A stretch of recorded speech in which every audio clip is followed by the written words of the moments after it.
Hello student, welcome. हम पढ़ रहे थे एप्लीकेशन ऑफ डेरिवेटिव और आज हम पहुंच गए हैं मैक्सिमा एंड मिनिमा वाले टॉपिक पर। तो आपकी बुक के अकॉर्डिंग ये 6.5 एक्सरसाइज है। इसके अंदर हम पहले देखेंगे कि मैक्सिमा एंड मिनिमा का मीनिंग क्या होता है, देन उसके क्या प्रोसेस रहेगा फाइंड आउट करने का, वो देखेंगे। तो काफ़ी इम्पोर्टेंट है और यहाँ पे थोड़ा सा थ्योरेटिकल कॉन्सेप्ट ज़्यादा रहता है। तो पहले आप अपने माइंड के अंदर एक कैटेगरी बना लो कि मैक्सिमा एंड मिनिमा के या तीन केस में डिस्कस करने वाला हूँ। तो कौन सा केस या कौन सा पार्ट है जो क्वेश्चन के अकॉर्डिंग पूछा जा रहा है, और फिर उसको फाइंड आउट करने के जो स्टेप लिस्ट आउट करूंगा उसको फॉलो करते हुए सॉल्यूशन फाइंड आउट करोगे। तो चलिए स्टार्ट करते हैं। बच्चों, मैक्सिमा एंड मिनिमा, जिसको हिंदी में उच्चतम और निम्नतम बोला जाता है, ये किसी फंक्शन को लेके हम जब बात करते हैं तब उसके अंदर आता है। तो आपके सामने कुछ फिगर दिख रहे होंगे, जैसे ये फर्स्ट फिगर है। इस फिगर के अंदर इस वाले को देखिए आप।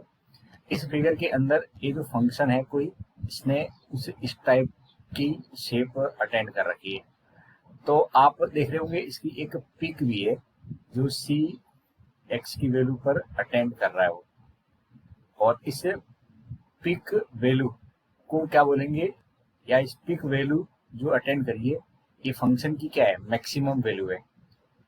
तो जब कोई फंक्शन अपनी पिक अटेंड करता है तो वो किस एक्स पर अटेंड करेगा, उसके कॉरस्पॉन्डिंग यहाँ पे आपको जो मैक्सिमम वैल्यू मिलती है, लेट से मैंने इसको डिनोट किया है सी कोमा एफ सी। तो ये जो एफ ऑफ सी है ये एक फंक्शन की वैल्यू है जो सबसे मैक्सिमम है। जितनी भी यहाँ पे वैल्यू इस फंक्शन ने ली होगी, इन सब में सबसे मैक्स वैल्यू कौन सी है, सबसे ज्यादा वैल्यू है एफ ऑफ सी, जो कि एक्स इक्वल टू सी पर अटेंड करी है। तो एफ ऑफ सी क्या कहलाएगा, इस फंक्शन का मैक्सिमम वैल्यू कहलाएगा, उच्चतम वैल्यू कहलाएगा। ऐसे ही अगर कोई फंक्शन, ये जो थर्ड शेप आपको दिख रही होगी इस टाइप का है, तो इसने इस सी पॉइंट पे सबसे लोवेस्ट वैल्यू अटेंड करी है। एक्स इक्वल टू सी पर क्या किया है, इसने सबसे लोवेस्ट वैल्यू अटेंड करी है। तो एफ ऑफ सी, इसकी एक हाइट यहाँ से आप देख रहे होगे, यहाँ का कोऑर्डिनेट देखोगे तो क्या है, सी कॉमा एफ ऑफ सी है। तो ये एफ ऑफ सी क्या कहलाएगा, एफ ऑफ सी बच्चों कहलाएगा इस फंक्शन का मिनिमम वैल्यू कहलाएगा। क्या कहलाएगा, मिनिमम, क्योंकि इस बाकी सारे वैल्यू जो हो गए फंक्शन के वो इससे तो ऊपर ही है। तो ये एक मिनिमम वैल्यू कहलाएगा और इसी को अपन यहाँ पे मिनिमा बोलेंगे। क्या बोलेंगे, मिनिमा। और किस जगह पे अटेंड कर रहा है वो, एक्स इक्वल टू सी पर। अब ये जो बीच में फिगर है इसको भी देख लो। जैसे आपको कोई फंक्शन डिफाइन करके दे रखा है 1 से लेके 4 के बीच में। अब 1 से 4 के बीच में आपको फंक्शन दिख रहा है, तो इस 1 पर ये फंक्शन स्टार्ट हुआ है और ऐसे चलते चलते ये ऊपर की तरफ बढ़ा है। तो जो वैल्यू 1 पे मिली होगी वो इस इंटरवल के अंदर, अगर मैं इस इंटरवल के बीच की बात करूं, 1 से 4 के बीच की बात करें, तो इस बीच में इस फंक्शन ने मिनिमम वैल्यू यहाँ पे अटेंड करी है और मैक्सिमम वैल्यू ये वाली अटेंड करी है। तो आप ग्राफ से देखोगे तो इसे पता लग रहा है कि x इक्वल टू 1 पर इसे ये जो फंक्शन है इस फिगर के अंदर इसने मिनिमम वैल्यू ली होगी, और x इक्वल टू 4 पर इस फंक्शन ने क्या ली होगी, मैक्सिमम वैल्यू ली होगी। अब यहाँ पे इस सेकंड फिगर के अंदर हम जो बात कर रहे हैं वो एक इंटरवल में कर रहे हैं कि ये इस इंटरवल के अंदर ही अगर कोई फंक्शन गिवन है तो हम देखते हैं कि स्टार्टिंग में ये मिनिमम वैल्यू देख आ रहा है, जो हमें दिख रहा है वो यहाँ पे बोलने की कोशिश कर रहे हैं, और एंड जो एक्स इक्वल टू 4 है वहाँ पे ये वैल्यू मैक्सिमम अटेंड कर रहा है। तो आप एक इंटरवल की कंडीशन भी देख रहे हैं यहाँ पे, और इस जगह पे कोई इंटरवल नहीं है, यहाँ पे कोई फंक्शन गिवन है और इसे जितना भी गिवन है इनमें एक जगह ऐसी मिली है जहाँ पे इस फंक्शन ने अपनी सबसे मैक्स वैल्यू अटेंड करी है। और ये भी कोई इंटरवल में फंक्शन डिफाइंड नहीं है, जनरल फंक्शन दे रखा है और इसने यहाँ पे मिनिमम वैल्यू अटेंड करी है। तो इन तीनों से आपको ये समझ में आना चाहिए कि भले इंटरवल गिवन हो, जैसा कि बी में दे रखा है, तो भी उसकी मैक्सिमम और मिनिमम वैल्यू हमें दिखती है। अगर इंटरवल नहीं गिवन हो तो हो सकता है हमें मिनिमम, देखो यहाँ पे आप जब तक इंटरवल नहीं पता है तो आप मिनिमम के बारे में कोई भी कमेंट नहीं कर सकते, बता नहीं सकते कि मिनिमम कितना होगा, लेकिन इस फिगर से इतना शो हो रहा है कि मैक्सिमम वैल्यू तो x इक्वल टू सी पर है। और ऐसे यहाँ पे जितनी भी वैल्यू इस फंक्शन में अटेंड करिए उनमें सबसे मिनिमम वैल्यू सी पर मिली है एफ ऑफ सी के इक्वल टू। तो बिना इंटरवल के भी आपको पता लग रहा है कि यहाँ पे मिनिमम वैल्यू है। इसमें भी इंटरवल नहीं है, पहले वाले फिगर में भी इंटरवल मतलब अंतराल नहीं दे रखा है, फिर भी आप पता कर पा रहे हो कि इसमें मैक्सिमम वैल्यू एफ ऑफ सी है और यहाँ पे इंटरवल है। तो आपके सामने जो क्वेश्चन आएंगे इसमें 3 टाइप के हो सकते हैं। या तो आपको कोई फंक्शन गिवन होगा और उसमें कोई इंटरवल नहीं होगा और फिर कहेंगे कि इसका मैक्सिमम और मिनिमम वैल्यू फाइंड आउट करो, या जो बी पार्ट दे रखा है जिसमें कोई इंटरवल गिवन होगा और फिर उसमें आपको कहेंगे कि इसका मैक्सिमम और मिनिमम वैल्यू फाइंड आउट करो, या तीसरा कोई ऐसा दे देंगे जिसके अंदर आपको जनरल कह देंगे इसका मैक्सिमा और मिनिमा के साथ में एक और एक्स्ट्रा ऐड कर देंगे, निरपेक्ष सब ऐड कर देंगे। तो इनको हम यहाँ पे कुछ कैटेगरी बना के स्टडी करने की कोशिश करते हैं। तो देखिए ये फंक्शन अगर आप इंक्रीजिंग और डिक्रीजिंग की नजर से देखते हैं तो ये दोनों टाइप का है, ये इंक्रीज भी हो रहा है देन डिक्रीज हो रहा है। तो कोई फंक्शन इंक्रीज होके और फिर डिक्रीज हो रहा है तो बीच में वो अपना एक मैक्सिमम वैल्यू अटेंड कर लेता है। तो कुछ बढ़ रही थी और फिर घटना स्टार्ट हो गई तो हो सब ये जरूर इसके बीच में क्या हुआ, उसने मैक्सिमम वैल्यू अटेंड करी होगी।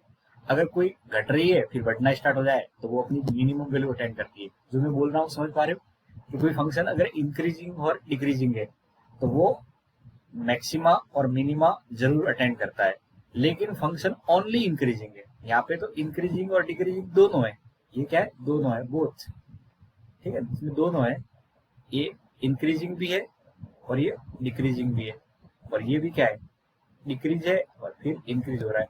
तो जब भी इंक्रीज और डिक्रीज दोनों प्रॉपर्टी रखता है, गुण रखता है, तब फंक्शन मैक्सिमा अटेंड करता है या मिनिमा अटेंड करता है।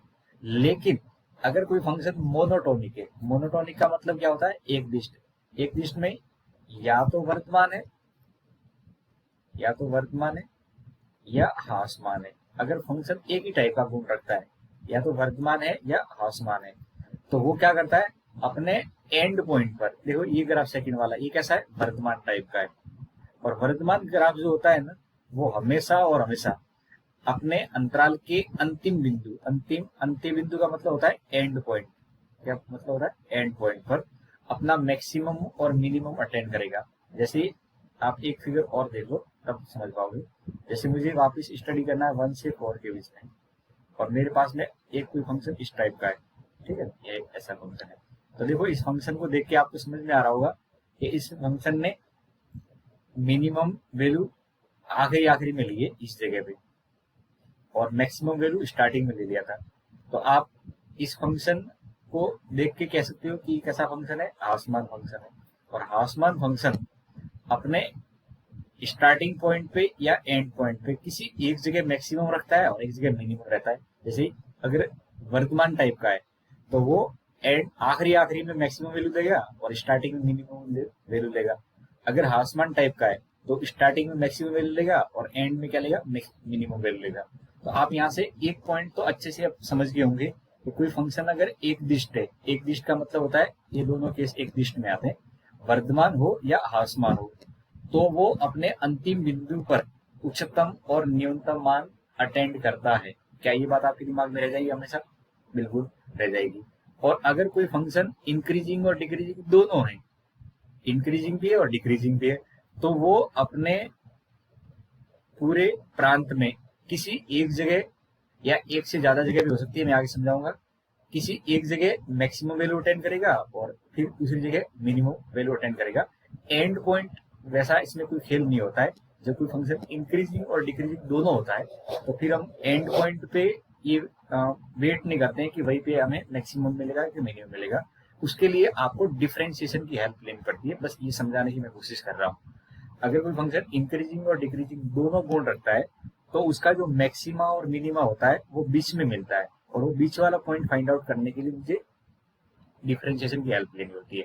लेकिन कोई फंक्शन वर्तमान और ह्रासमान टाइप का है तो फिर उसका जो मैक्सिमम हो या मिनिमम हो वो हमेशा एंड पॉइंट पे मिलता है, आखिरी बिंदुओं पे मिलता है, बीच में कुछ भी नहीं होता है उसके, ठीक है।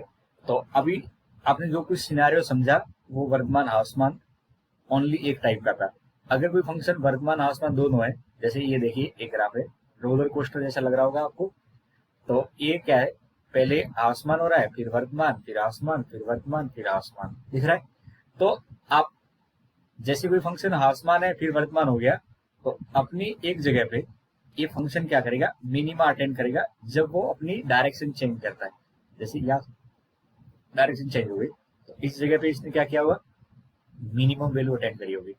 फिर वर्तमान से फिर आसमान हो गया, तो जहाँ पे चेंज हुआ है उसका मूड, उस जगह पे वो क्या करेगा, एक मैक्सिमम वैल्यू अटेंड करेगा। आसमान से फिर वर्तमान हुआ है तो मिनिमम वैल्यू अटेंड करेगा, फिर मैक्सिमम। यानी मैक्सिमम और मिनिमम लाने के लिए वर्तमान और आसमान दोनों होना जरूरी है, तभी वो मैक्सिमम या मिनिमम अटेंड कर पाता है। तो इनमें से अगर कोई फंक्शन मैक्सिमम वैल्यू अटेंड करता है तब सिनेरियो क्या होता है। देखो मैक्सिमम वाले में ये ऐसा लगेगा कि ऊपर की तरफ टॉप पे पीक बन रही है और इसमें ऐसे गड्ढा सा बन रहा होगा। तो अगर कोई फंक्शन वर्तमान टाइप का है तो पहले बढ़ रहा होगा, फिर कांस्टेंट हो गया और फिर घटना स्टार्ट हो गया। तो ये जो x इक्वल टू सी है, जहाँ पे ये फंक्शन ने मैक्सिमम वैल्यू अटेंड करी है, उस जगह पे बच्चों क्या होगा, देखो ये वाली जगह पे आप देखो, ये तीनों जगह पे ये जो आपकी स्पर्श रेखा है वो क्या होगी, एक्स अक्ष के समांतर होगी। स्पर्श रेखा क्या होगी, एक्स अक्ष के समांतर। और एक्स अक्ष के समांतर कोई भी स्पर्श रेखा होती है तो उस जगह पे इसका डिफरेंशिएशन क्या होता है, जीरो होता है। यानी मैक्सिमा हमें या मिनिमा की बात करें, कोई भी मैक्सिमा की बात करें या मिनिमा की बात करें, वो हमेशा और हमेशा वहां पे मिलता है जहां फंक्शन का डिफरेंशिएशन क्या होता है, जीरो होता है। फंक्शन का डिफरेंशिएशन क्या होता है, जीरो होता है। ठीक है, या मैं ऐसे कहूँ कि फंक्शन को डिफरेंशिएट करें और फिर जीरो के इक्वल टू रख दें, और वहां से हमें जो क्रिटिकल पॉइंट मिलेंगे, जिसको आपने पहले भी इंक्रीजिंग डिक्रीजिंग पढ़ रखा है, तो उन क्रिटिकल पॉइंट पे ही, या क्रिटिकल पॉइंट किसको बोलते हैं, जहाँ फंक्शन का डिफरेंशिएशन जीरो होता है या अनडिफाइन होता है। तो जहाँ फंक्शन का डिफरेंशिएशन जीरो होता है उन जगह पे बच्चों वो फंक्शन या तो मैक्सिमा अटेंड करता है या मिनिमा अटेंड करता है, दोनों में से कोई भी हो सकता है, मैक्सिमा या मिनिमा। पर पक्का ये पता है कि मैक्सिमम या मिनिमम की जगह पे फंक्शन का डेरिवेटिव जीरो होता है। तो हमें सपोज करिए आपको कोई फंक्शन दे दिया और उस फंक्शन को आपने डेरिवेटिव या डिफरेंशिएट किया और फिर इसको जीरो के बराबर रखकर और वहां से कुछ एक्स की वैल्यू निकाली, तो उन एक्स की वैल्यू पर फंक्शन मैक्सिमा भी वैल्यू दे सकता है और मिनिमा वैल्यू भी दे सकता है। तो हमें कैसे पता लगेगा कि इसका मैक्सिमा वैल्यू कहाँ पे आया और मिनिमा कहाँ पे आया। तो बच्चों उसके लिए दो टेस्ट होते हैं जिसको बोलते हैं फर्स्ट डेरिवेटिव टेस्ट और सेकंड डेरिवेटिव टेस्ट। समझ में आया, क्योंकि दोनों ही जगह पे डेरिवेटिव या डिफरेंशिएशन जीरो हो रहा है, और जीरो करने पे जो पॉइंट मिलेंगे तो वहां पे आपको पक्के से कैसे पता लगेगा कि यहाँ तो मैक्सिमा है और इस जगह पे मिनिमा है। तो इसके दो मेथड हैं जिसको आप फर्स्ट डेरिवेटिव टेस्ट और सेकंड डेरिवेटिव टेस्ट के नाम से पढ़ते हो। अब बच्चों फर्स्ट डेरिवेटिव टेस्ट क्या है उसको मैं समझाऊंगा। तो आप देखिए मैक्सिमा जब भी कोई फंक्शन अटेंड करेगा तो उसके लेफ्ट राइट में कुछ हालचाल चल रहा है, क्या है। तो अगर x इक्वल टू सी पर फंक्शन ने मैक्सिमा अटेंड किया है तो इस c के लेफ्ट में और c के राइट में देखिए, c के लेफ्ट में इसका स्लोप कैसा है, स्लोप कैसा है, ये देखो पॉजिटिव स्लोप है, क्या कहती है पॉजिटिव स्लोप। ये आगे बढ़ाएंगे तो ये एक्स एक्सिस के साथ में जो एंगल बनाएगी वो 90 से छोटा होगा, और 90 से छोटा होने का मतलब टेन थीटा की वैल्यू पॉजिटिव होगी, और टेन थीटा पॉजिटिव है तो हम बोलेंगे इसका स्लोप कैसा है, पॉजिटिव है। तो अगर कोई मैक्सिमा अटेंड करता है बच्चों, तो सी पॉइंट पे मैक्सिमा अटेंड करेगा तो वहां पे तो स्लोप जीरो होने वाला है, लेकिन इससे पहले स्लोप पॉजिटिव होगा और उसके आगे स्लोप क्या होगा, नेगेटिव होगा। तो आप कह सकते हो कि सी के लेफ्ट में पॉजिटिव और राइट में नेगेटिव है, यानी स्लोप का चेंज प्लस से माइनस में हो रहा है। इससे हो रहा है प्लस से माइनस में हो रहा है, देखो प्लस से माइनस में जा रहा है। तो किसी पॉइंट पर अगर एफ डैश एक्स का साइन प्लस से माइनस होता है तो उस पॉइंट पे फंक्शन मैक्सिमम वैल्यू अटेंड करता है। ऐसे इस जगह पे देखिए आप, ये आपका x इक्वल टू सी है, तो बच्चों इस सी पर फंक्शन ने क्या किया है, मिनिमा अटेंड किया है, समझ पा रहे हो। इसके लेफ्ट में देखो, आप लेफ्ट में अगर कोई स्पर्श रेखा डालोगे, टेंजेंट इसको डालोगे तो इसको आगे बढ़ाना भी एंगल बन रहा है 90 से बड़ा है क्या नहीं, और ऐसे ही आगे स्पर्श रेखा डालेंगे तो ये एंगल बन रहा है 90 से छोटा। तो जब भी 90 से बड़ा एंगल बनता है तो स्लोप क्या होता है, नेगेटिव होता है, ठीक है। और 90 से एंगल छोटा है तो स्लोप क्या होता है, पॉजिटिव होता है कि नहीं होता है।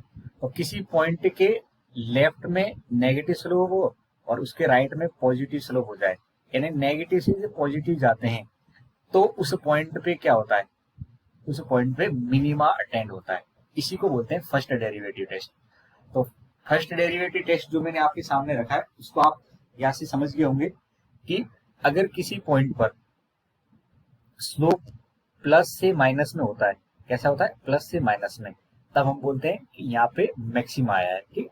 और अगर स्लोप नेगेटिव से, ये नेगेटिव है, अगर प्लस पॉजिटिव हो गया, लेस देन जीरो का मतलब नेगेटिव, ग्रेटर देन जीरो का मतलब पॉजिटिव, तो किसी पॉइंट पे स्लोप नेगेटिव से पॉजिटिव होता है तो उसको बोलते हैं मिनिमा पॉइंट, ठीक है। तो हमें पहले फर्स्ट डेरिवेटिव को सॉल्व करने के लिए जो हमारे मेथड होंगे, जिसको आप बोलोगे वर्किंग रूल, क्या बोलेंगे, वर्किंग रूल या मेथड क्या होगा, तो मैं यहाँ पे मेथड लिख रहा हूँ जिसको आपको क्वेश्चन के अंदर फॉलो करना है। तो इसमें क्या करेंगे, स्टेप फर्स्ट लिखेंगे। सबसे पहले क्या करना है, जो हमें y equal to F X दिया होगा, तो हम क्या करेंगे, y बराबर f का डिफरेंशिएशन करेंगे, एफ डैश एक्स ज्ञात करें। पहले स्टेप में क्या करना है, एफ डैश एक्स ज्ञात करेंगे। अब एफ डैश सेकेंड स्टेप में क्या करेंगे, एफ डैश एक्स को जीरो रखेंगे और वहां से क्या करेंगे, क्रांतिक बिंदु ज्ञात करेंगे, क्योंकि इन्हीं पॉइंट पर फंक्शन मैक्सिमा और मिनिमा अटेंड करता है, आपको मैंने समझा दिया। तो क्रांतिक बिंदु ज्ञात करेंगे, क्या करेंगे, क्रांतिक बिंदु ज्ञात करेंगे। समझ में आया, ये काम आपने वर्तमान आसमान वाले में किया था। अब तीसरा स्टेप है, वो सबसे ज्यादा इंपॉर्टेंट है। तीसरे स्टेप में क्या करते हैं, अब आपको क्या करना है, एक संख्या रेखा बनानी है। क्या बनानी है, संख्या रेखा बनाए, संख्या रेखा बनाएंगे।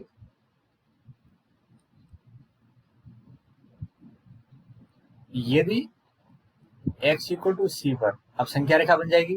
पहले दो काम तो आसान है, इसमें कोई दिक्कत नहीं आएगी, ये तो आप बाकी सब टॉपिक के अंदर भी करते आ रहे हो। x डैश सी पर, यहाँ पे पहला पॉइंट लिखेंगे, यदि f डैश सी पर, यदि x बराबर सी पर f डैश x का साइन, f डैश x का साइन प्लस से माइनस में बदलता है, किस बदलता है, प्लस से माइनस में बदलता है, तो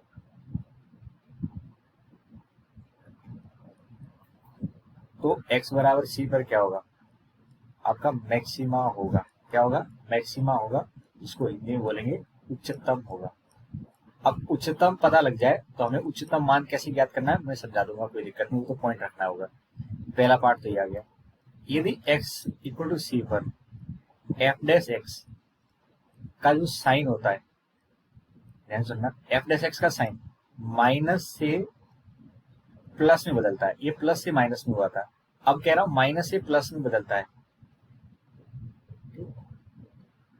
प्लस में बदलता है, तो x बराबर सी पर क्या होगा,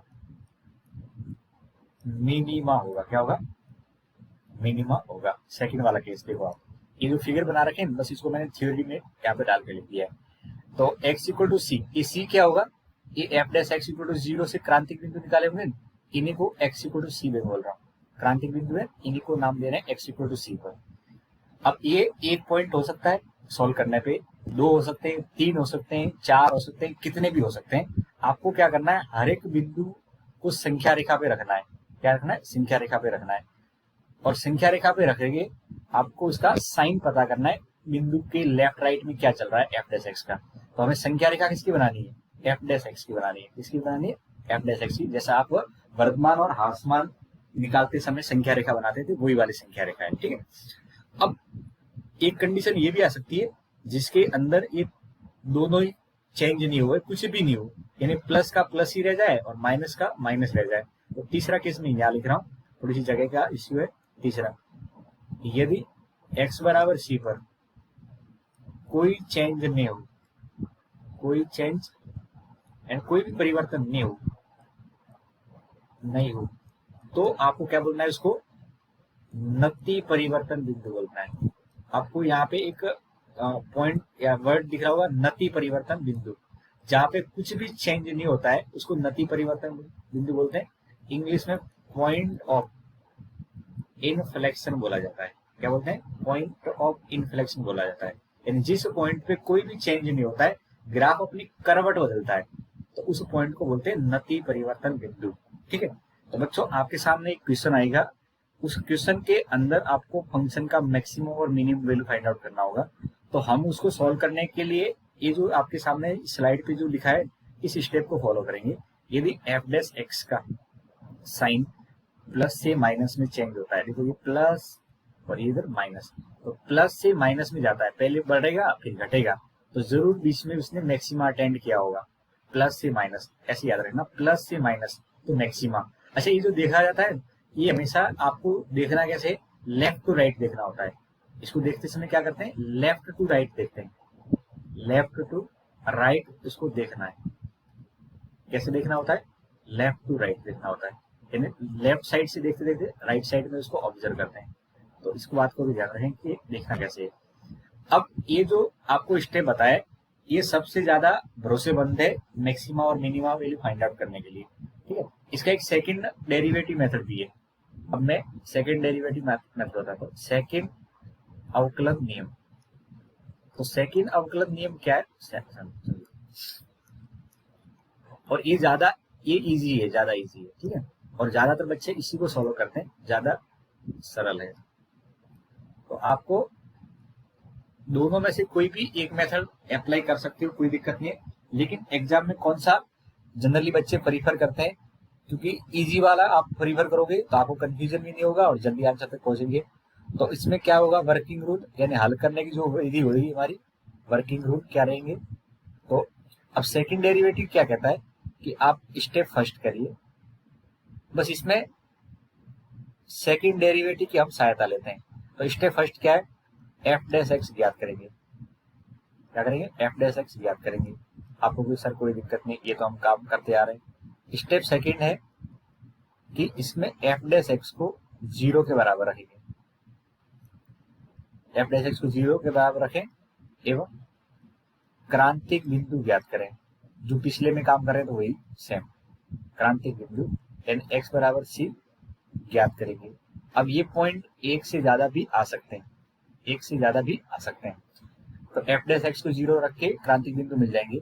अब इन क्रांतिक बिंदु पर मैक्सिमा आया है मिनिमा आया है, इनको पता करने के लिए क्या करेंगे, थर्ड स्टेप है इंपॉर्टेंट।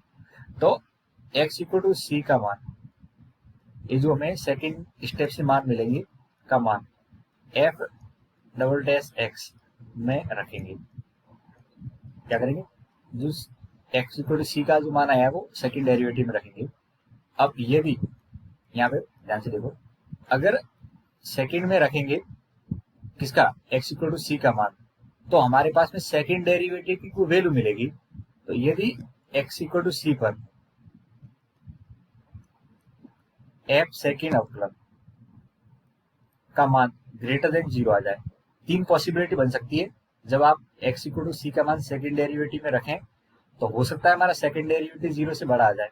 तो F double dash x greater than 0 हो तो एक्स इक्वल टू सी पर क्या होगा, आपका उच्चतम होगा। एफ सेकंड अवकलन का मान ग्रेटर देन 0 है, एक्स इक्वल टू सी पर निम्नतम होगा। क्या होगा, निम्नतम होगा। और ये मिनिमा होगा, कौन सा होगा, मिनिमा होगा। सेकंड, यदि x इक्वल टू सी पर ये सेकंड डेरिवेटिव का मान लेस देन 0 आ जाए, ये 0 से लेस आ जाता है, तो x इक्वल टू सी पर उच्चतम रहेगा, यानी उल्टा चलता है। इसमें ग्रेटर देन 0 आया है तो आपको लगेगा कि उच्चतम होना चाहिए, लेकिन उसमें उल्टा होता है, ग्रेटर देन 0 पे मिनिमा आता है। अब यहाँ पे अगर लेस देन 0 आया है, क्या है, लेस देन 0, तो उच्चतम होगा या आप कहोगे इसका मैक्सिमा होगा। और तीसरा केस ये हो सकता है कि x इक्वल टू 0 पर सेकंड डेरिवेटिव का मान इक्वल टू 0 आ जाए बच्चों, और इक्वल टू 0 आ जाए तो आप क्या कहते हो, ये टेस्ट फेल हो जाता है। क्या हो जाता है, टेस्ट फेल हो जाता है, और इसलिए आपको फिर से घूम फिर के इक्वल टू 0 आ जाए तो टेस्ट फेल हो जाता है, यानी यहाँ से आप आगे नहीं बता सकते हो। ठीक है, फेल होता है। अब टेस्ट फेल हो गया तो आपको कहा जाना पड़ेगा, आप गो टू फर्स्ट डेरिवेटिव, इसमें जाएंगे फर्स्ट अवकलन नियम, अवकलन नियम पे जाएंगे। यानी ज्यादा भरोसेमंद कौन सा है, फर्स्ट डेरिवेटिव है। तो आप जब भी सेकंड डेरिवेटिव का वैल्यू 0 पाएंगे तो आप go to first derivative test और वहां से आप पता करिए कि एफ डैश एक्स अपना साइन किस तरह से चेंज कर रहा है। तो ये आप समझ गए होंगे सेकंड डेरिवेटिव टेस्ट क्या है। अब आप क्वेश्चन सॉल्व करते समय ये जो मैंने 2 स्लाइड पे लिखा है इसी को ही फॉलो करोगे, इन्हीं स्टेप को आपको सॉल्व करना है। तो अच्छे से इन स्टेप को दिमाग में सेट करो और फिर हम क्वेश्चन सॉल्व करेंगे। और तीसरा पार्ट रहता है, इसको आप एक बार समझ लो। अगर हमें कोई भी, अच्छा यहाँ पे एक वर्ड और अच्छे से समझिए, ये जो ए सी डी पॉइंट दिख रहे हैं, ए बी सी डी, इस पे क्या आ रहा है हमारा ये जो पॉइंट ए पे है इस पे क्या आएगा, तो आप कहोगे इस पे मिनिमा आएगा, आएगा नहीं आएगा। इस बी पॉइंट पे क्या होगा, मैक्सिमा होगा। फिर कहेंगे तो सी पॉइंट पे क्या होगा, आप कहोगे मिनिमा होगा क्योंकि ये डाउन में हो रहा है। और डी पॉइंट पे क्या होगा, मैक्सिमा हो रहा है। यानी जो टॉप शीर्ष वाले पॉइंट होते हैं, जो चोटी वाले पॉइंट होते हैं ऊपरी वाले, उसको तो बोलते हैं मैक्सिमा, और जो गहराई में पॉइंट होते हैं उसको बोलते हैं मिनिमा। तो इसमें एक शब्द और साथ में जोड़ा जाता है, स्थानीय शब्द जोड़ा जाता है। क्या बोला जाता है, स्थानीय। तो स्थानीय उच्चतम अगर किसी जगह लिखा है और उसकी जगह लिखा है उच्चतम, तो एक ही बात है, ठीक है। स्थानीय उच्चतम और उच्चतम एक ही बात है। और कई जगह लिखा होगा स्थानीय और ऐसा लिखा होगा निम्नतम, क्या लिखा होगा, स्थानीय निम्नतम। तो इसका मतलब भी वही है, सेम बात, निम्नतम है। स्थानीय शब्द साथ में एक्स्ट्रा ऐड कर दें या ओनली उच्चतम बोलें, तब भी आपको उच्चतम ही समझना है। स्थानीय इसलिए बोलते हैं क्योंकि ये बीच में कहीं लोकली मिल जाता है, एंड पॉइंट पे नहीं मिलता है, बीच में मिल जाता है। तो इसलिए इसके साथ में एक वर्ड हमेशा जोड़ के रखते हैं, स्थानीय। और स्थानीय को इंग्लिश में बोलते हैं लोकल।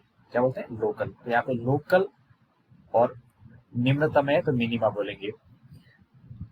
इतने ये वाली बात समझ में आ गई। और आपको कुछ लैंग्वेज के फॉर्म में मिल सकता है, तो वो मैं आप अगली स्लाइड में समझा रहा हूँ, ध्यान से देखना। हाँ, एक अगर संवृत अंतराल, अभी संवृत शब्द का मतलब क्या होता है आपका, क्लोज इंटरवल। क्या मतलब होता है, क्लोज इंटरवल। यानी इस बात का मतलब होता है x belong to a comma b. ये जो बड़ा कोष्टक लगाया जाता है और उसके बीच में ये संख्या लिखी जाती है, इसको बोलते हैं संवृत अंतराल। क्या बोलते हैं, संवृत अंतराल। X belong to a comma b एक अंतराल है और इसके साथ में हिंदी का शब्द लिखा जाता है संवृत अंतराल, इंग्लिश में बोलते हैं क्लोज इंटरवल। तो अगर हमें कोई इंटरवल दे रखा है x belong to a comma b और उसमें हमें फलन का उच्चतम और न्यूनतम मान ज्ञात करना है, तो जो हमने स्टार्टिंग वाला पार्ट देखा था, ये वाला पार्ट, ये जो बी पार्ट था, इस वाले की बात कर रहा हूं मैं। पहले और तीसरे की तो बात हो गई। और ये वाले जब अंतराल दे रखा हो, जब अंतराल x belong to a comma b दिया हो, तब क्या करना है, ये वाली बात यहाँ पे अब डिस्कस हो रही है। ठीक, तो देखो यहाँ पे जब इंटरवल दे रखा हो, क्लोज इंटरवल संवृत को बोलते हैं, तो फलन का उच्चतम और न्यूनतम कैसे मान निकालते हैं। तो बच्चों फलन कुछ आपको ऐसा दे रखा होगा, मैं यहाँ पे ग्राफ से समझा रहा हूँ, अच्छे से आप इसको करेक्ट कर पाओगे। तो लेट से ये ए है और यहाँ पे ये थोड़ा सा उसको और दूर बनाते हैं, ये बी है। अब इसके बीच में मान के लो कोई फंक्शन, सीधी सी बात है, यहाँ से शुरुआत हुई है और उसका कुछ इस तरह से है और ऐसा कोई फंक्शन आपको दे रखा है। ठीक, तो इस टाइप के फंक्शन और एक एग्जांपल और ले लेते हैं ताकि आप इसकी प्रोसेस ए स्टेप को समझ पाओगे अच्छे से। यहाँ पे ए है और ये बी है और इस जगह से फंक्शन स्टार्ट हुआ है और ऐसा है, ये फंक्शन आपके सामने दे रखा है। ठीक है, अब इस टाइप के जो फंक्शन होते हैं जिसमें अंतराल दे रखा हो, तो उनका उच्चतम मान कैसे निकालते हैं और निम्नतम मान कैसे निकालते हैं, वो कहानी यहाँ से आप समझने की कोशिश करना। ठीक है, तो देखिए ये फंक्शन की यहाँ से शुरुआत हुई है और यहाँ पे जाके खत्म हो गया और इस बीच में यहाँ पे इसने सबसे ज्यादा मैक्सिमम वैल्यू अटेन करिए, करिए नहीं करिए। अच्छा, ये यहाँ से शुरू हुआ है और ऐसे ऐसे करते करते यहाँ पे खत्म हो गया है इस इंटरवल के अंदर। तो इसकी मैक्सिमम वैल्यू कहाँ है? इस जगह पे मैक्सिमम वैल्यू है कि नहीं? Maximum value. और मिनिमम कहाँ है? तो आप कहोगे सर यहाँ पे स्टार्टिंग में मिनिमम है वैल्यू। अब यहाँ पे आपको पूछे मैक्सिमम कहाँ है, तो बच्चों ये मिनिमम कहाँ है? तो मिनिमम तो यहीं पे दिख रहा है, ये मिनिमम इसकी वैल्यू है। और अब मैं पूछूं मैक्सिमम कहाँ है, तो इसी जगह पे मैक्सिमम है। और ये बीच में कोई पॉइंट सी मान लेते हैं, तो यहाँ पे क्या है? मैक्सिमम वैल्यू है कि नहीं? तो अंतराल अगर दे रखा हो तो हो सकता है कि हमें ये केस के अकॉर्डिंग देखें तो स्टार्टिंग में मिनिमम मिल जाए और एंड में मैक्सिमम मिल जाए, या हो सकता है कि बीच में मैक्सिमम मिल जाए और स्टार्टिंग में मिनिमम मिल जाए। तो पता नहीं रहता है कि एंड में मिलेगी कि बीच में मिलेगी।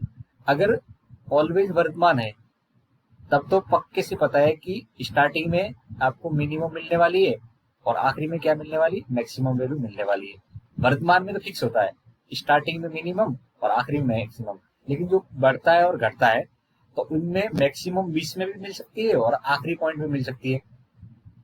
तो कोई भी अगर अंतराल आपको दे रखा है बच्चों, तो उसमें मैक्सिमम और मिनिमम वैल्यू ढूंढने का क्या तरीका रहता है?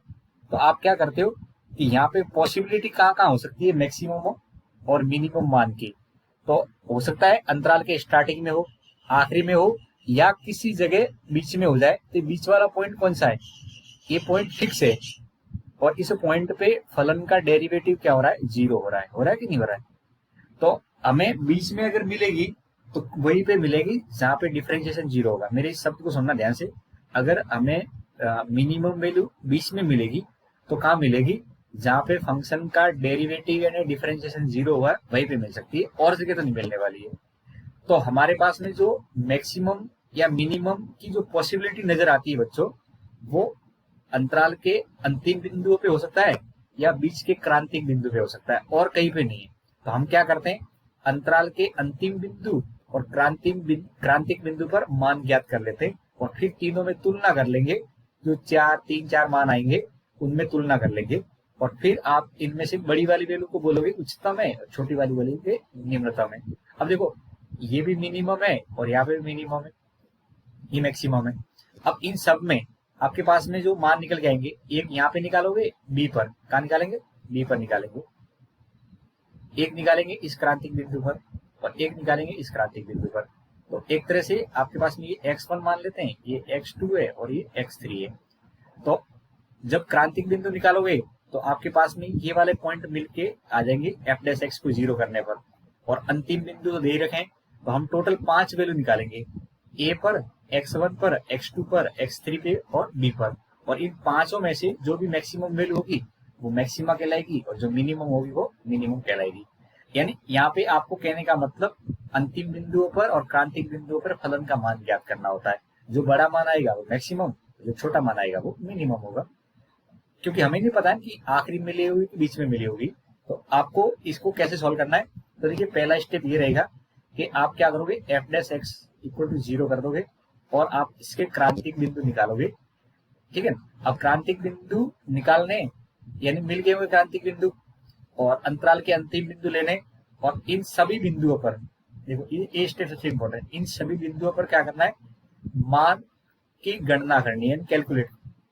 अंतराल के आखिरी बिंदु प्लस क्रांतिक बिंदु, इन पे मान कैलकुलेट करेंगे और इन मानों को देखने पर जो सबसे बड़ा होगा वो उच्चतम होगा और जो सबसे छोटा होगा वो न्यूनतम होगा। तो इसमें एक शब्द बोल लेते हैं साथ में, निरपेक्ष उच्चतम और निरपेक्ष निम्नतम होंगे। जो सबसे छोटा मान आएगा उसी को बोलेंगे निरपेक्ष उच्चतम और जो सबसे छोटा मान आएगा उसको बोलेंगे निरपेक्ष न्यूनतम। तो आई थिंक समझ गए होंगे क्या करना है। अगर अंतराल दे रखा है तो ये वाला काम करना है। अब आपको भी सर इसमें कोई डेरिवेटिव टेस्ट तो है ही नहीं, न फर्स्ट डेरिवेटिव टेस्ट लग रहा है न सेकंड डेरिवेटिव टेस्ट लग रहा है। हाँ बिल्कुल, इसमें कोई डेरिवेटिव टेस्ट नहीं होता है, इसमें केवल और केवल मान कैलकुलेट करने होते हैं अंतराल के अंतिम बिंदु और क्रांतिक बिंदु पर। ठीक है, तो ये अब तक की आपके लिए थ्योरी थी, आगे अपन को क्वेश्चन सॉल्व करने। तो एक बार मैं फिर से आपको समझा देता हूँ फास्ट कि मैंने आपको जो केस समझाए, इसमें ये वाला केस है पहला अवकलन का नियम। इसमें एफ डैश एक्स ज्ञात करेंगे, एफ डैश एक्स को 0 रख के क्रांतिक बिंदु ज्ञात करेंगे और फिर संख्या रेखा बनाएंगे। अगर एफ डैश एक्स का साइन प्लस से माइनस में बदलता है तो मैक्सिमा होगा, और माइनस से प्लस में बदलता है तो मिनिमा होगा। क्रांतिक बिंदु एक भी हो सकता है, दो भी हो सकते हैं, तीन भी हो सकते हैं। जितने बिंदु होंगे उनको संख्या रेखा पे आपको रखना होगा। संख्या रेखा कैसे बनाते हैं ये बात आपको वर्तमान और ह्रासमान वाले पार्ट में मैंने अच्छे से समझा रखी है। ओके, अब सेकंड डेरिवेटिव और फर्स्ट डेरिवेटिव में आप किसको क्वेश्चन के अंदर सॉल्व करने में अप्लाई करोगे? तो बच्चों आप दोनों में से पहला ट्राई करना सेकंड डेरिवेटिव, क्योंकि इसमें संख्या रेखा नहीं बनती है, और संख्या रेखा नहीं बनती है तो बच्चों को इजी लगता है। तो आप इसको लेके सॉल्व करने की कोशिश करना सेकंड डेरिवेटिव। इसमें क्या करते हैं, आपको एफ डैश एक्स को 0 रखना है और वहां से क्रांतिक बिंदु निकालना है। उन क्रांतिक बिंदु को सेकंड डेरिवेटिव में रखना है। रखने पे ग्रेटर देन 0 आया, ग्रेटर देन 0 पे मिनिमा और लेस देन 0 आता है तो मैक्सिमा होता है। दोनों यानी इक्वल टू 0 आ जाए तो फिर हम बोलते हैं कि टेस्ट फेल हो जाता है। आप फर्स्ट डेरिवेटिव टेस्ट पे चले जाइए। अगला पार्ट, अगर आपके पास में कोई अंतराल दे रखा है तो उसको सॉल्व करने के लिए क्या होंगे, आपको कोई टेस्ट नहीं लगाना है। इसमें केवल आपको क्रांतिक बिंदु ज्ञात कर लेना है। अंतराल के अंतिम बिंदु आपको दे रखे होंगे प्रश्न में और क्रांतिक बिंदु आपने निकाल रखे हैं। अब इन सभी बिंदुओं पर क्या करेंगे, फलन का मान ज्ञात करेंगे। यानी जो फलन दे रखा है उसमें रख के सब वैल्यू निकालेंगे। वैल्यू निकालने के बाद उसमें देखेंगे सबसे बड़ी वैल्यू आ जाए उसको बोलेंगे निरपेक्ष उच्चतम। उधर तो बोलते थे स्थानीय उच्चतम और स्थानीय निम्नतम, और यहाँ पे बोलेंगे निरपेक्ष उच्चतम और निरपेक्ष निम्नतम। अब ये निरपेक्ष वाली वैल्यू है, ये जरूरी नहीं है क्रांतिक बिंदु पे मिले, ये हो सकता है अंतराल के अंतिम बिंदु पे मिल जाए और इसमें क्रांतिक बिंदु पे मिल जाए। वो आपका क्वेश्चन डिसाइड करेगा कैसा है। हाँ, अगर वर्तमान वाला केस है या ह्रासमान वाला केस है तो उसके हमेशा स्टार्टिंग एंड एंड बिंदु पर ही हमें उच्चतम और निम्नतम मिलते हैं। ओके, अब आपके सामने कुछ ऐसे क्वेश्चन होंगे, जैसे ये आप इस क्वेश्चन में पढ़ रहे होंगे 6.5 के क्वेश्चन है। तो इसमें ऐसा दे रखा होगा कि निम्नलिखित फलनों के उच्चतम और निम्नतम मान ज्ञात करो यदि हो तो। अब कई बार नहीं भी होते हैं, अगर हैं तो आपको ज्ञात करने। अब यहाँ पे देखो, न तो इस क्वेश्चन के अंदर कई भी अंतराल दे रखे हैं क्या, नहीं दे रखे हैं, और अंतराल नहीं दे रखे हैं इसका मतलब स्थानीय वाले मान ज्ञात करने, यानी आपको डेरिवेटिव टेस्ट से जो सॉल्व किए थे वो ज्ञात करने। अंतराल दे रखा है तो आपको डेरिवेटिव टेस्ट में लगना है, फिर आपको केवल मान ज्ञात करने क्रांतिक बिंदु और अंतिम बिंदु पर। तो हम अब थ्योरी वाले पार्ट को कंप्लीट कर चुके हैं। अब मैं क्वेश्चन पे फोकस कर रहा हूँ जो आपके सामने क्वेश्चन लिखा हुआ है। ठीक है, तो देखिए क्वेश्चन, इसके 4 भाग है, हम 1 बाय 1 करके सॉल्व करेंगे। तो इन क्वेश्चन को हम सॉल्व करना स्टार्ट करते हैं। तो सॉल्यूशन वाला पार्ट है, पहला भाग सॉल्व करते हैं। ठीक है, एफ एक्स क्या दे रखा है बच्चों, आपको दे रखा है 2x - 1 का स्क्वायर और प्लस का 3। देखो इसमें से कई सारे ऐसे क्वेश्चन है जो आप चाहो तो ग्राफ मेथड से भी सॉल्व कर सकते हो। इसमें पूछा है उच्चतम और न्यूनतम मान ज्ञात करना यदि है तो, नहीं है तो फिर आप इसको कहोगे कि इसका मान तो नहीं है। तो सॉल्व करने का जो मेथड बताया है उच्चतम और न्यूनतम मान ज्ञात करने में, तो यहाँ पे आप क्या करोगे, फर्स्ट डेरिवेटिव टेस्ट भी लगा सकते हो और सेकंड डेरिवेटिव, कोई इसमें मतलब ऐसा फाइनल नहीं है कि इसी से आप सॉल्व करोगे। तो एफ डैश एक्स का मान लिखेंगे, तो एफ डैश एक्स का मान निकालेंगे यानी इसको डिफरेंशिएट करेंगे तो 2 आगे आ जाएगा और 2x - 1। ठीक है, 2 और 2x - 1 लिख देंगे, ये हमारे पास में एफ डैश एक्स आ गया। अब वही स्टेप आपको एफ डैश एक्स को क्या करना है बच्चों, 0 के इक्वल टू रख लेना है। अब एफ डैश एक्स को 0 के इक्वल टू रखेंगे तो 2x - 1 इक्वल टू 0। तो यहाँ से x की वैल्यू कितनी आ गई, 1/2।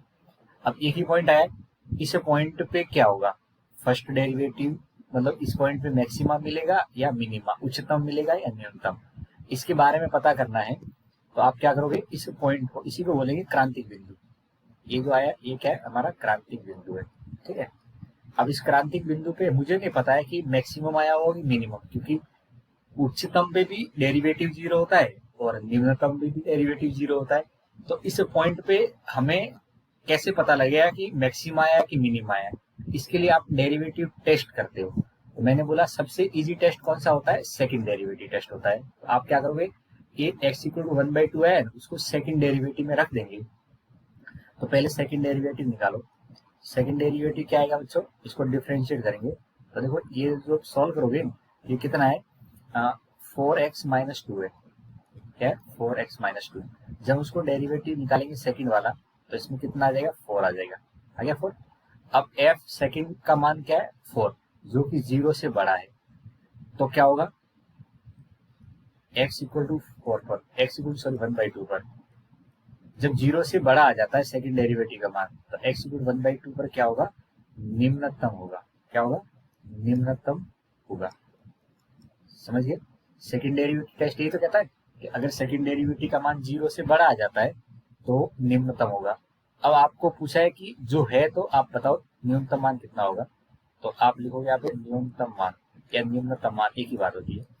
न्यूनतम मान f के अंदर ये 1/2 रख लेना है। अब f जो दे रहा है 2 और x हो गया 1/2 -1 का वर्ग प्लस 3, तो इसमें जब रखेंगे तो 2 इंटू 1/2 एक कट जाएगा तो कितना आ जाएगा, 3 आ जाएगा। तो न्यूनतम मान कितना आ गया, 3 आ गया। ठीक है, अब अधिकतम मान क्या होगा, अब यहाँ पे हमारे पास में एक ही क्रांतिक बिंदु आया है तो अधिकतम मान नहीं होगा, इसका है ही नहीं, क्योंकि एक ही पॉइंट मिला है तो एक ही इसके अंदर होगा उच्चतम या न्यूनतम मान, परिभाषित नहीं होगा। तो ये स्टेप इसको सॉल्व करने के रहेंगे, आई थिंक समझ गए होंगे। जो मैंने आपको स्टेप लिखवाए थे वही स्टेप है। सबसे पहला काम क्या किया, एफ डैश एक्स निकाला, उसको 0 के बराबर रख दिया, वहां से x का मान मिला। अब आप सेकंड डेरिवेटिव निकालो, जैसे सेकंड डेरिवेटिव निकाला है तो ऑटोमेटिकली कांस्टेंट आ गया है। अब कांस्टेंट आया है तो आप x का मान रखने की जरूरत ही नहीं है, डायरेक्टली आप कहोगे कि ग्रेटर देन 0 है तो x इक्वल टू 1/2 पर क्या होगा, न्यूनतम होगा। ठीक है, अब न्यूनतम है तो कितना है, न्यूनतम मान ज्ञात करना है, तो वो हमेशा और हमेशा फलन में रखने पे मिलता है, हमें मान कब मिलता है, फलन में रखने पर। ओके, तो ये इस क्वेश्चन का आंसर है। अब सेकंड पे जाते हैं, तो पहले का सेकंड भाग। सेकंड में एफ एक्स का मान क्या दे रखा है बच्चों, ये दे रखा है 9x² प्लस 12x और प्लस का 2 दे रखा है। अब मैं एफ डैश एक्स का मान 0 कर देता हूँ। पहले एफ डैश एक्स निकालेंगे, तो एफ डैश एक्स निकालेंगे कितना आएगा, 18x और प्लस का 12, सही। अब एफ डैश एक्स को 0 करेंगे, ये सेम स्टेप आपको हर क्वेश्चन में करता हुआ दिखूंगा, तो आप इन स्टेप की आदत डाल दो। तो 12 इक्वल टू 0, एक्स का मान कितना आ जाएगा, 12 इधर जाएगा तो ये 2/3 आ जाएगा बच्चों, आ गया 2/3। अब सेकंड डेरिवेटिव निकालेंगे, तो सेकंड डेरिवेटिव का मान निकालेंगे, तो सेकंड डेरिवेटिव का मान कितना आएगा, 18, ये भी 0 से बड़ा है।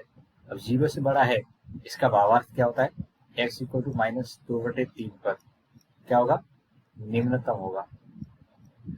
ठीक है, पिछले वाले क्वेश्चन की सेम इसी तरीके से न्यूनतम होगा।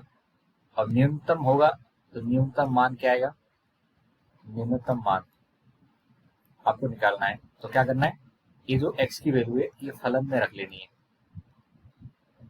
फलन आपको दिख रहा होगा 9 और x की जगह 2/3 रखेंगे, 2/3 का वर्ग प्लस 12 साथ में 2/3, इसलिए इजी बोलते हैं। आप सेकंड डेरिवेटिव से ही सॉल्व करोगे एलजेब्रा वाले क्वेश्चन को, तो ये सॉल्व करेंगे तो 9 4/9 और यहाँ पे माइनस का 8 हो जाएगा। ठीक है, और ये प्लस का 2, ये यहाँ से कट जाएगा, 4 और 2 6, तो ये माइनस का 2 आ जाएगा। तो न्यूनतम मान कितना है, -2। अधिकतम क्या है, तो बच्चों अधिकतम यहाँ पे भी परिभाषित नहीं है, अधिकतम मान परिभाषित नहीं है। क्यों परिभाषित नहीं है, क्योंकि क्रांतिक बिंदु एक ही है। अंतराल अगर होता है तो फिर वहां पे अधिकतम न्यूनतम दोनों मिल जाते हैं, यहाँ अंतराल नहीं है तो आप कह नहीं सकते हो कि अधिकतम कहाँ पे आएगा। ठीक है, न्यूनतम तो मिल रहा है हमें ऐसे ही। चलिए फटाफट करते जाते हैं क्वेश्चन को। अब तीसरा पार्ट देखेंगे, एफ एक्स इक्वल टू दे रखा है बच्चों -x-1 का स्क्वायर और प्लस का 10 मिला है। अब एफ डैश एक्स निकालेंगे तो इसमें क्या आएगा, 2 आगे आ जाएगा और ये x-1। सेकंड डेरिवेटिव से पहले क्रांतिक बिंदु निकाल दो, 0 के बराबर रखेंगे, तो -2 और x-1 इक्वल टू 0। यहाँ से x का मान कितना आ जाएगा, 1 आ गया, x का मान 1। अब सेकंड डेरिवेटिव निकालेंगे, सेकंड डेरिवेटिव का मान कितना आ रहा है, 2, लेस देन 0 है, तो क्या होगा, x इक्वल टू 1 पर एक्स इक्वल टू 1 पर क्या होगा, जब लेस देन 0 आता है तो एक्स बराबर अधिकतम होता है। क्या होता है, अधिकतम। यहाँ तो समझ में आ गया, एक्स इक्वल टू 1 पर अधिकतम है। अब अधिकतम मान क्या आएगा वो पता करना है। अधिकतम मान निकालने तो एक्स इक्वल टू 1 कहाँ रखेंगे, फलन में रखेंगे, यानी f1 -1 का स्क्वायर और प्लस 10। तो इसको सॉल्व करेंगे तो 10 आ जाएगा और ये हमारा आंसर है। अब यहाँ पे न्यूनतम की बात करेंगे तो क्या आएगा, न्यूनतम मान।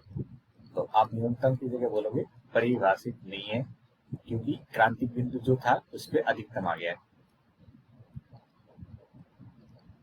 ये आपका एक क्वेश्चन का जवाब हो गया। ओके, अब लास्ट पार्ट देखेंगे, इसमें इस पार्ट को देखेंगे। तो एफ एक्स यहाँ पे दे रखा है, इसमें जी दे रखा है, ठीक है। तो ये भी जी लिख लेते हैं। जी एक्स कितना है, एक्स क्यूब प्लस 1 है। जी डैश एक्स निकालेंगे तो कितना आएगा, 3x स्क्वायर आ गया। अब इसको 0 के इक्वल टू रख लेते हैं। जैसे 0 के इक्वल टू रखोगे तो 3x स्क्वायर इक्वल टू 0। तो x की वैल्यू कितनी आ गई, 0। अब x की वैल्यू 0 आ गई तो आप सेकंड निकालोगे अवकलन। सेकंड अवकलन कितना आ रहा है, 6x। अब तक तो x कहीं बचा नहीं था, इसमें x आ गया है। अब आप क्या करोगे, x इक्वल टू 0 रखने पर जैसे x इक्वल टू 0 रखोगे तो जी डैश 0 6 इंटू 0 इक्वल टू 0 आ गया। तो आपको पता है सेकंड डेरिवेटिव के कॉन्सेप्ट मैंने बताया था, इक्वल टू 0 आ जाता है तो ये टेस्ट फेल हो जाता है। क्या हो जाता है, टेस्ट फेल हो जाता है। अब टेस्ट फेल हो गया तो आपको क्या करना पड़ेगा, फर्स्ट डेरिवेटिव में जाना पड़ेगा। तो फर्स्ट डेरिवेटिव क्या कहता है, अब यहां से ध्यान से समझना, कलर में चेंज कर रहा हूं ताकि आप इसको डिफरेंस कर पाए। तो अब यहाँ पे लिखना है अलग से, फर्स्ट डेरिवेटिव एंड फर्स्ट अवकलन test. First derivative test, first derivative test क्या कहता है, एक संख्या रेखा बनाएंगे। इस संख्या रेखा पे क्रांतिक बिंदु क्या है, 0। ये 0 रख दिया। अब यहाँ पे आपको प्लस माइनस डिसाइड करना है। तो आपको वर्धमान आसमान में मैंने सिखाया था कि प्लस माइनस का निर्धारण कैसे करते हैं। तो ये 0 से बड़ा एक नंबर लीजिए 1 और उस 1 को यहाँ पे रख लेंगे। तो रखने पे प्लस आ रहा है और इधर भी प्लस आ रहा है, तो प्लस से प्लस हो रहा है। तो यहाँ पे कहेंगे एफ डैश एक्स का जो साइन है वो चेंज नहीं हो रहा है, चेंज नहीं हो रहा है। अतः नति परिवर्तन बिंदु, क्या पॉइंट है, नति परिवर्तन बिंदु। और नति परिवर्तन बिंदु है तो इसका न तो उच्चतम मान होगा, न उच्चतम मान होगा और न ही न्यूनतम मान होगा। ठीक है, नति परिवर्तन का मतलब एक तरह से ये होता है कि वो क्रांतिक बिंदु तो होता है पर उस बिंदु पे उच्चतम और न्यूनतम में से कुछ भी नहीं मिलता है। इसी बात का मतलब होता है नति परिवर्तन बिंदु। तो आप अपनी कॉपी के अंदर अगर लिखना चाहो तो लिख दो, नति परिवर्तन बिंदु मतलब ऐसा बिंदु जिस जगह पर फलन न तो उच्चतम मान अटेंड करता है न न्यूनतम मान अटेंड करता है, पर अवकलन 0 जरूर होता है। तो उस पॉइंट को क्या बोलते हैं, नति परिवर्तन बिंदु बोलते हैं। ओके, तो जी का आंसर ये है कि इसका कोई भी उच्चतम और न्यूनतम मान नहीं है, बिंदु नति परिवर्तन बिंदु है। ओके, तो आपने पहले 2-3 पार्ट में तो क्या किया है, सेकंड डेरिवेटिव टेस्ट किया है, इसमें फर्स्ट डेरिवेटिव टेस्ट किया है। हाँ, ये तीनों क्वेश्चन फर्स्ट डेरिवेटिव टेस्ट से भी हो जाते और वहां पे आपको संख्या रेखा बनानी पड़ती। तो सरल कौन सा है, सेकंड डेरिवेटिव टेस्ट। आप सेकंड डेरिवेटिव टेस्ट को पहली प्रायोरिटी पे रखोगे सॉल्यूशन लिखते समय। ठीक है, अब इस क्वेश्चन को देखेंगे। अब इस क्वेश्चन के अंदर आपको वापस से वही 1 by 1 सॉल्यूशन पार्ट लिखने। तो वैसे ये मॉडुलस वगैरह कभी भी आ जाते हैं, मॉडुलस पार्ट आ जाता है तो हम अवकलन नहीं करते हैं, अवकलन नहीं करते हैं। क्या करना है, इसमें इसकी प्रॉपर्टी काम में लेनी है। प्रॉपर्टी क्या करती है, मॉडुलस अपने आप में ये बताता है कि इसकी वैल्यू इससे बड़ी रहेगी, 0 से बड़ी है 0 से कम, ये साइन के साथ में बता देता है अपने बारे में। तो आपको यहाँ पे क्या करना है, कोई भी टेस्ट देना है, टेस्ट डेरिवेटिव टेस्ट नहीं करना है, हमें से केवल मॉडुलस के गुणधर्म लगाने। तो आप पहला वाला पार्ट सोल्व कर रहे हो, तो एफ एक्स बराबर क्या दे रखा है बच्चों, ये दे रखा है मोड एक्स प्लस 2 और इधर माइनस का 1 दे रखा है। अब आप इसमें जानते हो, हम जानते हैं कि मोड एक्स होता है ये हमेशा और हमेशा 0 से बड़ा होता है। मोड एक्स क्या होता है, 0 से बड़ा। अब मोड के अंदर अगर कुछ और भी आ जाए, जैसे एक्स की जगह एक्स प्लस 2 आ जाए, तो भी ये 0 से बड़ा ही रहेगा। मोड के अंदर आप कुछ भी डाल दो, x, x plus 1, x plus 2, x plus 4, इससे जो आउटपुट मिलेगा वो 0 या 0 से बड़ा ही मिलता है। ठीक है ना, ये 0 कब मिलेगा, जब आप एक्स की जगह -2 डालोगे, फिर 1 डालेंगे तो 3 हो रहा है, 3 डालेंगे तो 5 हो रहा है, ऐसे ये 0 से बड़ा ही आता है। तो मॉडुलस के अंदर x प्लस 2 है, ये 0 या 0 से बड़ा होता है।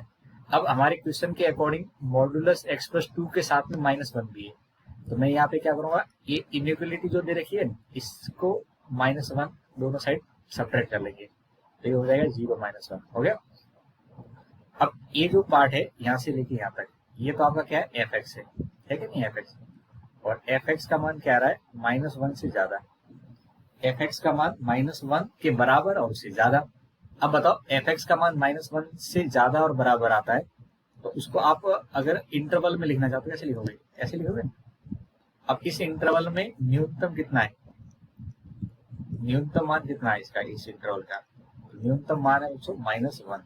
अब बताओ अधिकतम क्या है, तो आपको भी अधिकतम तो ये चलते जा रहा है चलते जा रहा है, तो चलते चलते आखिरी में क्या मिला होगा, अनंत मिला होगा। क्या मिला होगा, अनंत। और अनंत कोई एग्जैक्ट वैल्यू होती नहीं है, इसलिए उसको बोलते हैं अपरिभाषित। क्या बोलते हैं, अपरिभाषित। ठीक है, क्वेश्चन में क्या किया था समझ में आया, मॉडुलस की प्रॉपर्टी काम में लिए, मॉडुलस के गुणधर्म से इसको सॉल्व किया है। इसको आउटलाइन करने जाओगे तो फिर ये काफी लंबा पड़ जाएगा, इसमें आपको पहले मॉडुलस को खोलना पड़ेगा, खोल के फिर आप इसका डिफरेंशिएट करोगे, फिर अंतराल के अनुसार देखोगे, तो वो लेंथी मेथड की बजाय आप इसकी प्रॉपर्टी यूज करिए। प्रॉपर्टी क्या है, ये प्रॉपर्टी, ये जो मैंने लिखा है ये इसकी प्रॉपर्टी है। ठीक है, तो इसी के कॉन्सेप्ट से बस आपको आगे बढ़ना है। अगला भी क्वेश्चन मॉडुलस का ही है, तो देखिए इस बी पार्ट को सेकंड, ठीक है, इसमें आपको जी एक्स दे रखा है -x + 1 के साथ में प्लस का 3 दे रखा है। ठीक है, इसमें भी मॉडुलस है, तो यहाँ से आपका सॉल्यूशन पार्ट स्टार्ट होगा। हम जानते हैं ये जो मोड x होता है ये आपका फिर से ग्रेटर देन इक्वल टू 0 होगा। मोड के साथ में क्या है, x + 1 है, तो मैंने लिखा मॉडुलस ऑफ x + 1, ये भी 0 से ज्यादा होगा। आपको जो चाहिए ना वो यहाँ से जनरेट करने की कोशिश करो या बनाते जाइए। अब माइनस से गुणा कर दिया जाए, माइनस से जब भी गुणा करते हैं तो एस समीका उल्टी हो जाती है, ये आपको पता होना चाहिए। अब माइनस गुणा हो गया है, एक्स्ट्रा कितना ऐड करना है, 3, तो इसके साथ में एक्स्ट्रा 3 ऐड कर लेते हैं। ये अंदर तो 1 ही है, मॉडुलस के बाद कितना है, 3, तो बाहर कुछ भी ऐड करेंगे तो दोनों साइड में ऐड होगा। अंदर तो कोई दिक्कत नहीं है, बाहर दोनों साइड में ऐड होगा। अब ये जो लेफ्ट में लिखा गया ये आपका जी है, तो जी एक्स हो गया, और इधर लिखेंगे तो 0 + 3 कितना हो गया, 3। अब इसको मैं अगर इंटरवल में लिखूंगा तो इंटरवल में लिखने में क्या आएगा, ये माइनस अनंत और इधर से 3 और इधर बड़ा कोष्ठक रह जाएगा। अब इस इंटरवल को देख के बताओ कि ये इंटरवल जो लिखा गया है इसमें न्यूनतम मान कितना है, इंटरवल का न्यूनतम मान यानी सबसे कम कितना है इसका, तो आप कहोगे माइनस का अनंत, लेकिन उसको अपरिभाषित लिखेंगे। क्या लिखेंगे, अपरिभाषित लिखेंगे। ठीक है, अधिकतम मान क्या है, अधिकतम मान की बात करेंगे तो अधिकतम मान ये आखिरी मिला है वही अधिकतम है, तो अधिकतम मान कितना है, 3 है। तो इस क्वेश्चन का आंसर क्या हो जाएगा, न्यूनतम अपरिभाषित, और अधिकतम मान कितना है इसका, 3 है। ओके, अब इस क्वेश्चन पे आ जाओ तीसरे वाले में। यहाँ पे आपको h के बारे में बात की गई है, साइन और 2x + 5। अब साइन 2x + 5 है, इसमें भी आप प्रॉपर्टी यूज करके अधिकतम और न्यूनतम इसका फाइंड आउट कर सकते हो, अधिकतम और न्यूनतम फाइंड आउट कर सकते हैं। तो कैसे फाइंड आउट करेंगे, देखो यहाँ पे भी प्रॉपर्टी साइन की यूज करेंगे। तो साइन के बारे में क्या जानते हो बताओ? तो आपको भी सर साइन 2x जो होता है या साइन x हो, ये हमेशा 1 और -1 के बीच में रहता है, सही बात है। तो इसमें भी सही रहेगा। अब इसके साथ में कितना कितना एक्स्ट्रा ऐड कर रखा है ब्रैकेट के बाद 5, और जब भी कोई कांस्टेंट ऐड करते हैं तो दोनों पक्ष में ऐड करते हैं एस निकाल के, तो इधर भी 5 ऐड कर लेंगे। -1 + 5 ये 4 हो जाएगा, और ये जो बीच में लिखा है ये आपका hx है, और इधर हो जाएगा 6। तो hx का अंतराल क्या हुआ बताओ? hx का अंतराल हुआ 4 से 6 तक। अब बताओ इस अंतराल में न्यूनतम कितना है? अंतराल को देख के बताना बस। न्यूनतम, अंतराल का न्यूनतम स्टार्टिंग में होता है और अधिकतम अंतराल के आखिरी में होता है। अधिकतम, तो अधिकतम मान कितना आ जाएगा? प्लस का 6 आ जाएगा। ओके, तो न्यूनतम और अधिकतम इस क्वेश्चन के अकॉर्डिंग आपके 4 और 6 है। बच्चों जब भी अधिकतम न्यूनतम की बात करते हैं तो वो अपने ग्राफ की एक पीक और न्यूनतम यानी सबसे नीचे वाली वैल्यू होती है। तो वो वाली वैल्यू आपको जरूरी नहीं है कि अवकलन करने से मिले, आपको प्रॉपर्टी से भी पता होती है, और वो प्रॉपर्टी वाला केस अगर अप्लाई करते हो तो क्वेश्चन जल्दी सॉल्व हो जाता है। ठीक है, अब देखो इसका दूसरा पार्ट भी साथ साथ देख लेते हैं ताकि आपको आगे इसमें दोनों में कंपैरिजन समझ में आ सके। इसमें fx दे रखा है आपको sin 4x और उसके बाद में 3 और फिर मॉड्यूलस दे रखा है। तो इसमें सबसे पहले sin 4x को पकड़िए। sin 4x क्या होगा? भले एंगल कितना भी हो, साइन तो साइन ही होता है, -1 से 1 के बीच में। इसमें कितना ऐड कर रखा है? 3, तो दोनों पक्ष में 3 ऐड कर देंगे, तो 1 + 3 और इधर से -1 + 3, -1 + 3 इसको ऐड करेंगे तो 2, और ये sin 4x + 3 और इधर कितना आ जाएगा? 4। अब इसका मॉड्यूलस लिया है क्वेश्चन में, क्या लिया? मॉड्यूलस। तो मॉड्यूलस लेने पे क्या होता है? नेगेटिव वाली क्वांटिटी पॉजिटिव बन जाती है, और पहले से पॉजिटिव है तो इसमें कोई भी चेंज नहीं आता है। तो ये तो 2 से 4 तक पहले से पॉजिटिव है, तो इसमें मॉड्यूलस लगा दो तो भी कोई चेंज नहीं आएगा, ये वैसा ही रहेगा। अब जो अंदर लिखा गया बात है, इसका नाम है fx, तो मैं कहूँगा fx का मान 4 और इधर 2 है, तो fx का अंतराल क्या होगा? तो fx का अंतराल हो जाएगा 2,4 बड़े कोष्ठक में। अब यहाँ से आप बताओ अधिकतम कितना है? अधिकतम मतलब आखिरी आखिरी में कितना है? 4। अगर पूछे न्यूनतम कितना है, तो न्यूनतम का मतलब स्टार्टिंग में कितना है? 2। तो इस क्वेश्चन में ये आपके अधिकतम और न्यूनतम। आप पिछले दोनों क्वेश्चन से क्या समझ पाए कि मैं डायरेक्टली प्रॉपर्टी भी यूज कर सकता हूँ और मैं डायरेक्टली अवकलन वगैरह भी कर सकता हूँ। कोशिश करनी है मॉड्यूलस वगैरह वाले पार्ट के दिख रहे हैं तो वहां पे डिफरेंशिएशन नहीं करना है, वहां पे प्रॉपर्टी यूज करनी है फंक्शन वाली। अब लास्ट पार्ट, ये जो 5वां पार्ट बच रहा है उसको देख लो। ठीक है, अब इसमें ये अंतराल कौन सा है? ये जो कोष्टक दे रखा है इसको ध्यान समझिए। ये hx इक्वल टू दे रखा है x + 1। अच्छा, थोड़ी देर के लिए मैं इसको y मान लो, कोई आपत्ति? अगर मैं इसको y मान लो तो फलन के अंदर आपको ग्राफ वाला पार्ट आगे मैं समझाना चाह रहा हूँ। ठीक है, y इक्वल टू x + 1 एक सरल रेखा है। क्या एक सरल रेखा है?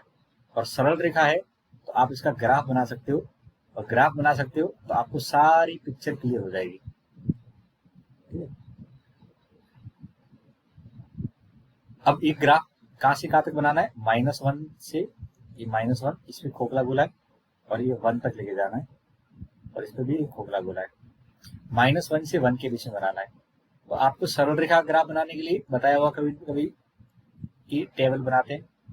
ठीक है, अब इस टेबल के अंदर एक बार x को 0 रखो तो y की वैल्यू 1 आ जाएगी, और y को 0 रखेंगे तो x की वैल्यू -1 आ जाएगी। तो 0,1 0,1 का यहाँ होगा, और -1,0 यही पॉइंट है कुछ। यहाँ से ये आगे एक लाइन बनेगी। ठीक है, और इसको आगे लेके जाना है, ये आगे जा रही है। ठीक है, ये आगे बढ़ा दी। लेकिन क्वेश्चन के अनुसार जो बोला गया है वो सबसे इंपॉर्टेंट है। क्वेश्चन के अनुसार बोला गया है कि तुम्हें केवल -1 और 1 के बीच में देखना है। तो -1 और 1 के बीच में देखने का मतलब है आपको यहाँ से लेके ये 1 तक जाना है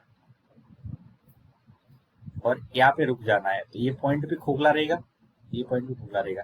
बाकी का जो है नो पार्ट नहीं है, बाकी वाला पार्ट इस क्वेश्चन के अकॉर्डिंग नहीं है, क्योंकि इतना सा ही ये अंतराल दे रखा है। अंतराल का मतलब प्रांत दे रखा है, प्रांत के बीच में ही फलन का ग्राफ आपको स्टडी करना है।